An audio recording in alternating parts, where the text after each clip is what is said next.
مگر می شود اهل سنت باشی و با اهل بیت محبت نداشته باشی، عاشق اهل بیت نباشی، به اونها احترام قائل نباشی؟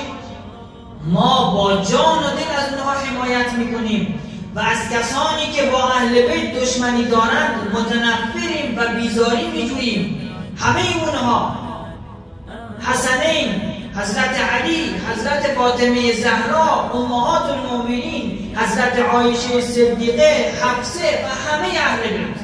آیا مگر میشه با کسانی که پیامبر دستور به محبت اونها داده دوستی نکنیم، اونها رو دوست نداشته باشیم، با افتخار نام فرزندان خود را حسن و حسین میگذاریم؟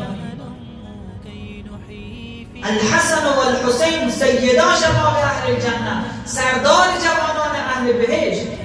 حضرت علی رضی الله تعالی عنه در جنگ خیبر پیامبر صلی الله علیه و آله و سلم فرمودند من فردا پرچم را به دست کسی میدم که خدا و رسولش را دوست داره و خدا و رسولش اون رو دوست داره و به دست این شخص فتح و پیروزی نصیب میشه و حاصل میشه.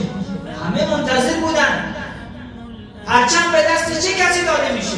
بله، پرچم به دست حضرت علی رضی الله تعالی عنه داده شد.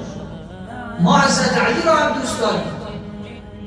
داماد رسول است، داماد رسول است، جان من علی جان همراز بتول است، جان من علی جان شیر ذوالجلال است، جان من علی جان کامل در کمال است، جان من علی جان سنی کی تواند او را بد بنامد، سنی کی تواند او را بد بنامد، نام چون علی را بر سر میگذارد.